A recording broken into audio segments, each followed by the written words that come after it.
On passe à la politique avec vous, Étienne Gernel, directeur du Point. Oui, chef. Ce matin, vous nous dites que les politiques français devraient écouter plus souvent Nabila Benatia, et moi je me dis que vous devriez peut-être arrêter la moquette. Écoutez, j'y songe, mais vous avez peut-être suivi cet épisode qui a agité les réseaux sociaux hier. Nabila Benatia, donc ancienne star de la télé-réalité, qui vantait dans une vidéo les mérites du Bitcoin et renvoyait au passage vers un site qui en faisait le commerce. Alors, elle était probablement rémunérée par ce site. Mais ce qui est intéressant, c'est précisément qu'elle en fasse la publicité. Ça signifie que ce phénomène touche le grand public.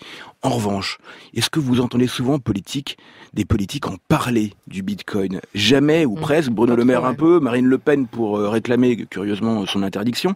Mais est-ce que c'est dans le débat? Non. Est-ce qu'ils comprennent? À mon avis, pas souvent. Et pourtant, c'est un phénomène majeur comme les autres crypto-monnaies. Le Bitcoin, il remet en cause des privilèges des États ou des banques centrales, battre monnaie. Et puis la technologie qui est derrière, c'est majeur. C'est un bouleversement majeur pour l'économie et l'industrie. Eh bien, celle qui porte le débat dans le débat public, eh bien, c'est Nabila Benatia. Pas les politiques. Puissent-ils l'écouter et s'en saisir enfin? Oui, peut-être pas trop quand même, parce que dans sa vidéo, Nabila Benatia nous dit que le Bitcoin, c'est sans danger.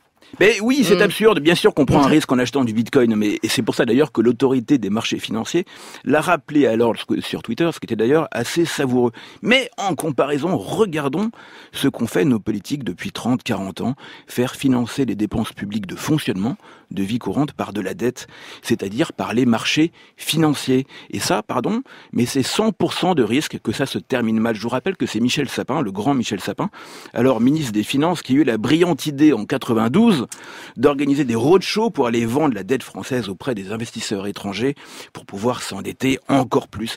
Et donc, en conclusion, si j'avais à choisir un associé pour lancer une entreprise, je ne suis pas totalement certain de préférer Michel Sapin, qui a fait n'importe quoi avec notre argent, plutôt que Nabila Benatia, qui est partie de rien, mais qui a visiblement le sens des affaires et de l'entrepreneuriat. Ouais, une start-up nation à elle toute seule, quoi.